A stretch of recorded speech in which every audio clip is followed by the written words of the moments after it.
Assalamualaikum warahmatullahi wabarakatuh. Waalaikumsalam warahmatullahi wabarakatuh. Kami dari kelompok 18 ingin mempresentasikan hasil proyek model konsep sederhana sistem informasi logistik. Nah, sebelumnya yang saya hormati kepada Bapak Hendi selaku dosen pemampu mata kuliah supply mata kuliah SM. Nah, dan yang saya hormati juga kepada Kak Asdos. Nah, selanjutnya perkenalkan, nama saya Auliarski sebagai MC dan teman saya Dani Fadli Hermawan, Zahra Zazkia Aulia Putri, Zulfa Kanul Karim, Muhammad Rosli, Asmiati, dan Aura Najwa. Oke, selanjutnya tujuan pembahasan yang akan disampaikan oleh Zahra. Kepada Zahra dipersilakan. Sebelumnya, perkenalkan saya Zahra Zazkia Aulia Putri. Di sini saya akan menjelaskan tentang tujuan pembahasan. Nah, yang pertama ini kan ada penjelasan konsep dasar sistem informasi dan memahami proses perancangan sistem, yang artinya materi ini akan membahas bagaimana sistem informasi berperan penting dalam mengelola kegiatan logistik seperti distribusi, penyimpanan barang, dan manajemen rantai pasokan. Sistem informasi membantu proses logistik menjadi lebih cepat, efisien, dan mudah dipantau. Selanjutnya, nah, ini adalah pemilik bisnis yang terbuka terhadap pendekatan digital marketing, bisnis yang ingin meningkatkan awareness dan engagement di media sosial. Yang artinya, pemilik bisnis yang terbuka terhadap pendekatan digital marketing. Materi ini juga relevan bagi pelaku bisnis yang mau memanfaatkan teknologi termasuk untuk meningkatkan kinerja usaha, misalnya melalui sistem informasi yang terhubung secara online. Bisnis yang ingin ditingkatkan awareness ini contohnya seperti menggambarkan bahwa pemanfaatan sistem informasi tidak hanya untuk logistik, tetapi bisa juga untuk digunakan untuk strategi pemasaran digital agar bisnis lebih dikenal dan dekat dengan pelanggan. Nah, kesimpulannya dari slide sebelumnya dan slide ini adalah menunjukkan bahwa pembahasan ini bertujuan untuk memahami bagaimana sistem informasi dirancang dan diterapkan dalam dunia logistik dan bisnis modern agar lebih efisien, kompetitif, dan mampu memanfaatkan teknologi digital secara optimal. Oke, baik. Terima kasih kepada Zahra. Sekarang paradigma konsep sistem informasi yang akan disampaikan oleh Zulfa. Kepada Zulfa dipersilahkan. Oke, terima kasih, Mbak. Sekarang saya akan menjelaskan tentang paradigma konsep sistem informasi pada jurnal ini. Pada dasarnya, di sini dia menyebutkan dua kata kunci, yaitu internet membawa perubahan besar dalam interaksi dan bisnis, dan juga teknologi informasi memungkinkan pertukaran data cepat tanpa batas. Oke, boleh di next. Nah, peran internet dalam logistik. Manfaat utamanya yaitu adalah mengurangi biaya operasional, menjaga kualitas layanan, dan juga meningkatkan kepuasan pelanggan. Pada dasarnya itu secara generalnya, mungkin ada peran-peran lain, dan itu untuk lebih expertnya. Namun yang dibahas di jurnal ini hanya 3 ini. Oke, boleh di next. Dampak internet dalam bisnis logistik, yaitu ada efisiensi rantai pasokan, pengelolaan biaya lebih rendah, pemantauan real time, dan juga pelayanan lebih baik kepada pelanggan karena sudah terintegrasi dengan CRM. Oke, boleh di next. Perusahaan yang memanfaatkan teknologi internet akan jauh lebih kompetitif, jauh lebih unggul, efisien, dan juga baik secara layanan. Oke, terima kasih. Oke, baik. Terima kasih, Zulfa. Sekarang proses perancangan atau desain proses yang akan disampaikan oleh Aura.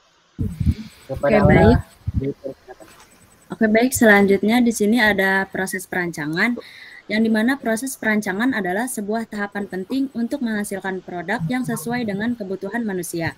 Proses ini mencakup pembentukan ide baru atau pengembangan dari ide yang sudah ada dengan metode yang kreatif dan inovatif. Ready, next. Selanjutnya ada 3 tahap. 3 tahap utama untuk perancangan. Yang pertama ada konseptual design, yaitu merupakan tahap awal yang membutuhkan kreativitas tinggi. Perancang dapat menghasilkan ide dan konsep dasar yang menjadi fondasi produk. Pada tahap ini, tingkat ketidakpastian masih tinggi karena ide masih berupa gagasan awal.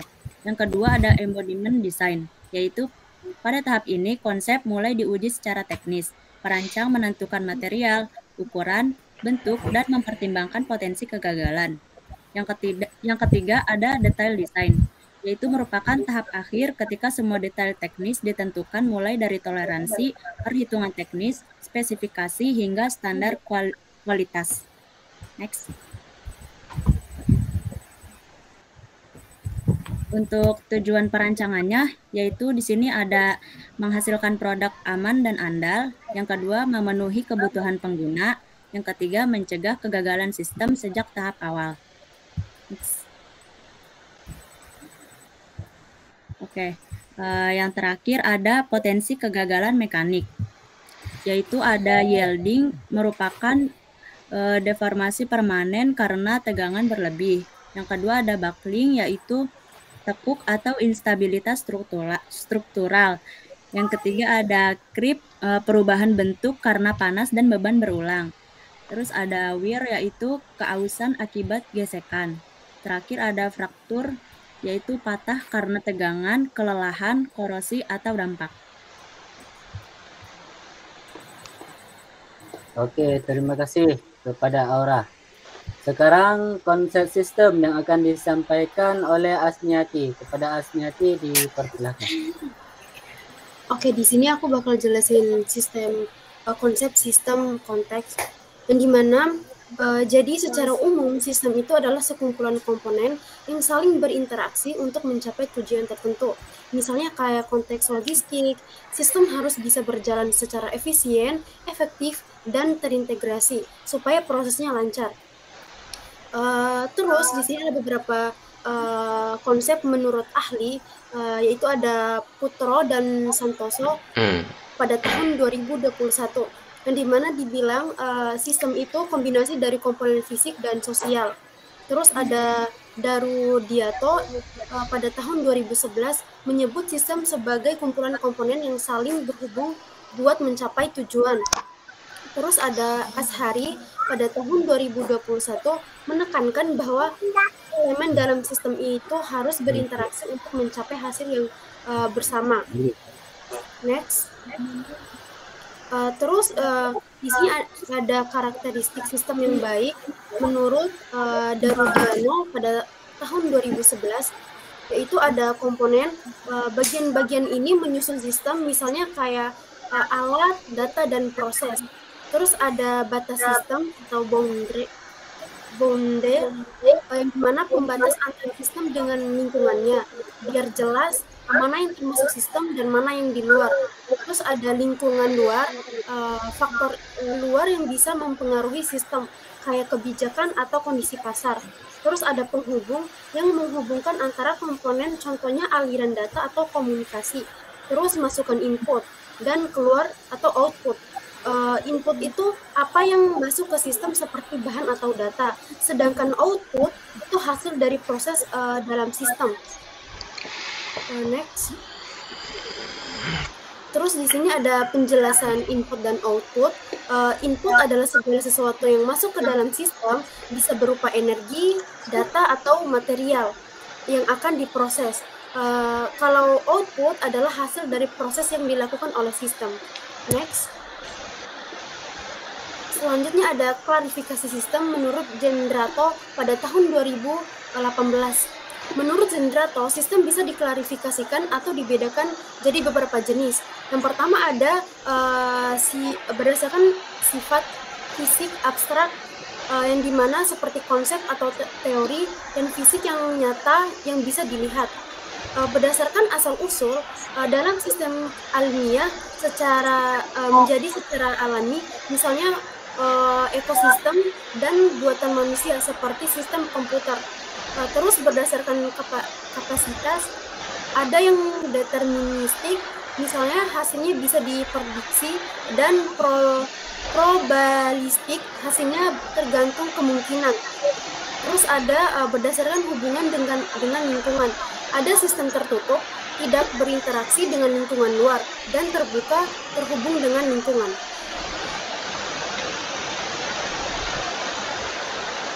Oke, terima kasih pada Aura telah menyampaikan tentang sistem konsep.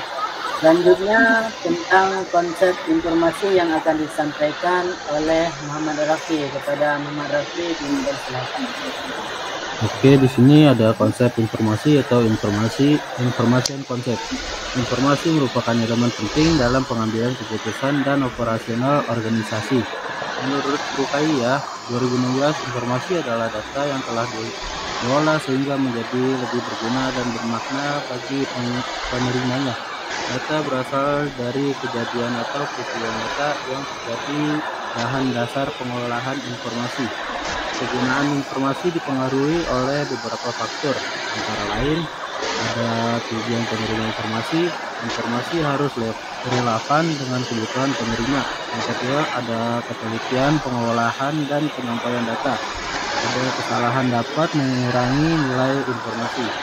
Yang ketiga itu ada ketepatan waktu atau up to date. Nah, informasi harus diperbarui secara berkala. Yang keempat itu ada ketersediaan tempat dan akses. Nah, informasi harus mudah digunakan di tempat yang tepat. Yang kelima ada aspek semantik. Arti dan makna informasi harus jelas untuk menghindari salah tafsir. Terima kasih. Apakah Rafi masih pada selesai? Sudah. Oke, sekarang tentang konsep sistem informasi yang akan disampaikan oleh Bani Fadli. Pada Bani Fadli dipersilakan. Ingat di sini adalah poin yang terakhir, yaitu tentang konsep sistem informasi.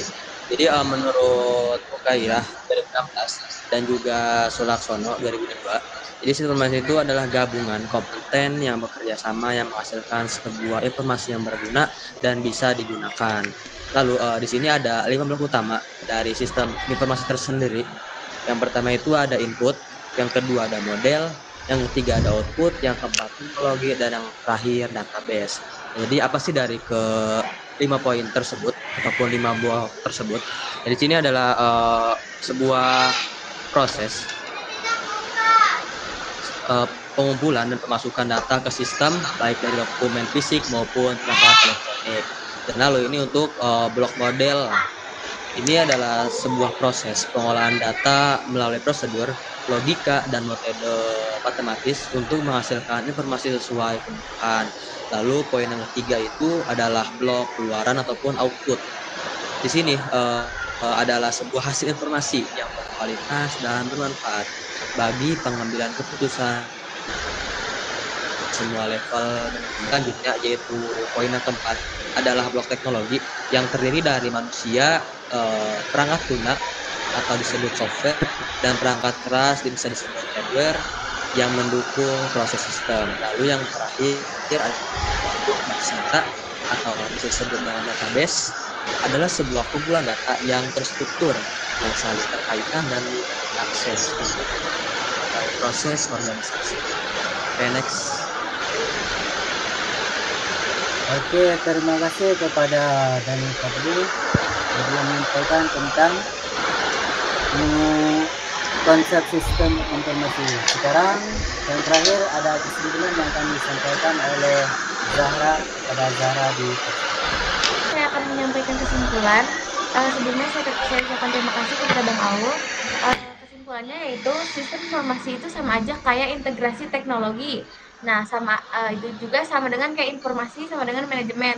Nah, internet ini itu mendukung kecepatan dan akurasi informasi. Proses perancangan ini juga terstruktur menciptakan sistem yang efisien dan andal. Contohnya seperti membantu pengambilan keputusan strategis dalam organisasi logistik mode. Terima kasih. Saya kembalikan ke moderator. Oke, baik. Terima kasih kepada teman-teman semua yang telah mempresentasikan. Nah, sekarang lebih dan kurang mohon maaf.